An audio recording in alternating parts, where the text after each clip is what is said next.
Hey guys, आज मैं एक ऐसे ओमेगा वर्स बीएल ड्रामा को एक्सप्लेन करने वाली हूँ जिसकी स्टोरी बहुत ही एक्साइटेड होने वाली है। अगर आपको वीडियो पसंद आए तो लाइक और हाइप जरूर करना। इस स्टोरी की शुरुआत में हमें ड्रामे के दोनों ही मेन लीड्स को इंट्रोड्यूस करवाया जाता है। एक का नाम खुन है जो कि एक ट्रू अल्फा है और वो बहुत ही रिच फैमिली से बिलोंग करता है, और दूसरे का नाम पासा है जो सैंग नाम के ओमेगा को कुछ गुंडों से बचा रहा था जो उसे बाइट करने की कोशिश कर रहे थे। जिस पर पासा बोलता है, वो लोग तुम्हारे नेक पर बाइट क्यों करना चाहते थे, क्या वो डॉग्स हैं? ये सुनकर सैंग को पता चल जाता है कि पासा को अभी ओमेगा वर्स के बारे में कुछ भी नहीं पता है, पर वो पासा को थैंक्स बोलकर उसकी लाइन आईडी मांग लेता है। पासा भी सैंग को अपनी लाइन आईडी दे देता है। दूसरी तरफ खुन अपने छोटे भाई नाखिन से एक प्लेस पर मिलने आता है। नाखिन भी एक ट्रू अल्फा है। वो नए सुपरिंटेंडेंट से वहाँ मिलने आए थे जो उनका नया पार्टनर बनने वाला था। अगले सीन में हमें एक कॉफी शॉप का सीन दिखाया जाता है जहाँ ओंगसा नाम के पर्सन की शॉप पर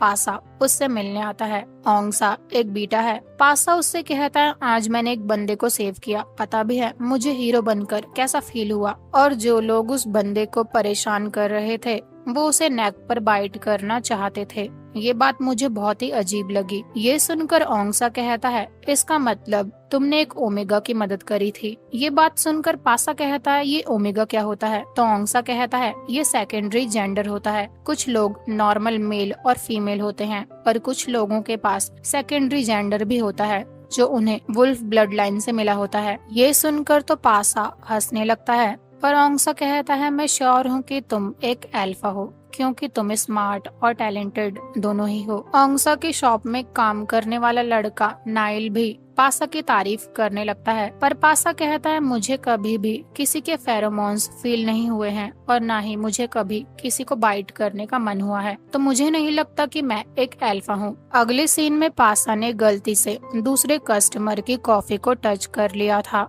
जहाँ वो खुद उस कस्टमर को उस कॉफी के कप को दे देता है, लेकिन गलती से उसके फेरोमोन्स उस कॉफी के कप पर रह जाते हैं जिसका पता पासा को खुद भी नहीं चलता। सो बेसिकली पासा के पास अभी तक भी अपने सेकेंडरी जेंडर के बारे में कोई इन्फॉर्मेशन नहीं है। वो पर्सन खुन का असिस्टेंट था, जहां वो उस कप को खुन को लाकर दे देता है और खुन को उस कप पर पासा के फेरोमोन्स की स्मेल आ जाती है, जहां वो अपने असिस्टेंट से कहता है, तुम ये कप कहां से लेकर आए हो, क्योंकि इस पर शॉप के बैरिस्टा के फेरोमोन्स की स्मेल नहीं आ रही है। ये फेरोमोन्स की स्मेल किसी और पर्सन की है। वो अपने ड्राइवर सिला से कहता है, शॉप के सीसीटीवी फुटेज चेक करके पता करो ये पर्सन कौन था जिसने अपने फेरोमोन्स को मेरे कॉफी कप पर छोड़ा है। अगले सीन में सिला खुन को फुटेज शो करता है, लेकिन खुन को पासा का फेस देख ही नहीं पा रहा था, तो वो सिला को पासा के बारे में सब कुछ पता करने के लिए कहता है। खुन तो पासा के फेरोमोन्स की वजह से काम पर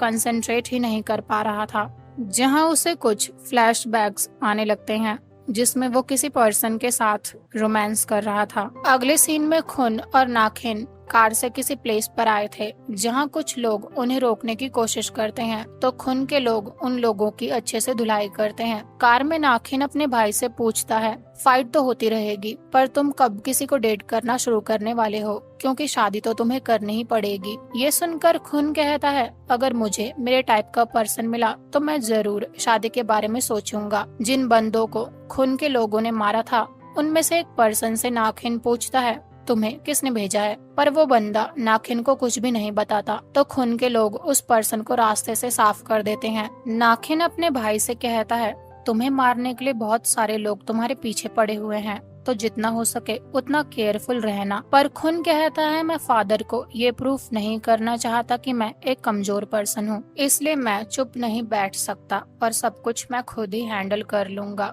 ये सुनकर नाखिन कहता है, ठीक है, पर मरने से पहले हमें अपनी वाइफ से जरूर मिलवा देना। अगले सीन में खुन और नाखिन अपने मॉम डैड के साथ ब्रेकफास्ट कर रहे थे, जहां हम नाफिट नाम के लड़के को भी देखते हैं जो एक अल्फा है, जो उन सबके साथ ही ब्रेकफास्ट कर रहा था, लेकिन हर कोई चुप था। दूसरी तरफ पासा ओंगसा की शॉप में आता है, जहां वो सैंग को वहां देखता है जो पासा के लिए एज अ थैंक्स स्नैक्स लेकर आया था। पर पासा कहता है, मैंने तुम्हारी इतनी बड़ी हेल्प भी नहीं करी है, लेकिन सैंग कहता है, तुम्हारे लिए वो बड़ी हेल्प नहीं थी, पर मेरे लिए तुमने मुझे सेव किया था। ये सुनकर पासा बोलता है, अब ये मत कहना कि तुम एक ओमेगा हो। जहाँ सैंग कहता है, हाँ तुमने बिल्कुल सही कहा, अल्फा और ओमेगा के लिए नेक बाइट बहुत बड़ी डील है, क्योंकि अगर एक बार अल्फा ने किसी ओमेगा को मार्क कर दिया तो उन दोनों के बीच एक बॉन्ड बन जाता है और उन दोनों के फेरोमोन्स के बीच भी एक बॉन्ड बन जाता है और उन दोनों को पूरी लाइफ एक दूसरे के साथ ही रहना पड़ता है। डेथ के अलावा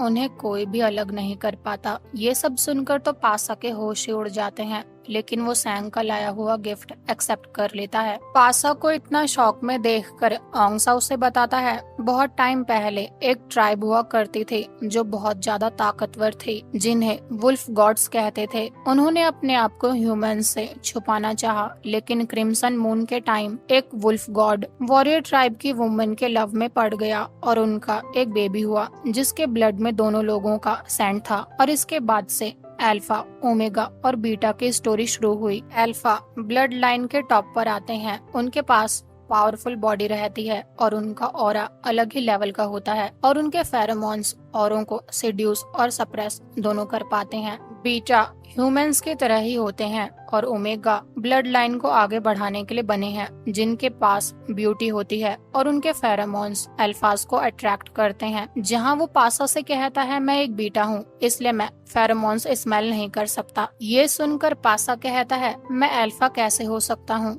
क्योंकि मैं भी आज तक किसी के फेरोमोन्स को स्मेल नहीं कर पाया हूँ। जहाँ सैंग उसके हैंड को स्मेल करके कहता है, मुझे तुमसे कुछ अजीब स्मेल आ रही है, ये अल्फा सैंड तो नहीं है, पर मैं श्योर भी नहीं हूँ। वैसे तुम अपने सेकेंडरी जेंडर टेस्ट करवा सकते हो, क्योंकि अगर तुमने किसी दिन किसी ओमेगा को गलती से बाइट कर दिया तो बेचारे ओमेगा को सफर करना पड़ेगा। अगले सीन में पासा काउंटर के सामने खड़ा था, जहाँ उसे बहुत ही ज्यादा अजीब और कमजोर सा फील होने लगता है और उसकी डिजायर बढ़ने लगती है। वहीं दूसरी तरफ खुन ओंगसा के कैफे में आता है, जहाँ उसे काउंटर पर पासा के फेरोमोन्स की स्मेल आती है। इधर पासा हॉस्पिटल जाने का डिसाइड करता है ताकि वो जान पाए कि उसके साथ ऐसा क्यों हो रहा है। दूसरी तरफ हम नाफिड को पुलिस स्टेशन में देखते हैं, जिसे खुन और नाखिन छुड़वाने आते हैं। खुन नाफिड से कहता है, अच्छे से बिहेव करो, तुम्हारी वजह से कंपनी और फैमिली दोनों पर ही अफेक्ट पड़ेगा। पर नाफिड कहता है, क्या तुम ये चाहते हो कि मैं तुम दोनों की तरह बन जाऊं? पर ये मेरे स्टाइल नहीं है। रात तक भी पासा के सेकेंडरी जेंडर का रिजल्ट नहीं आया था, इसलिए वो घर जाने का डिसाइड करता है। लेकिन हम हॉस्पिटल के कंप्यूटर पर चेक कर पाते हैं कि वो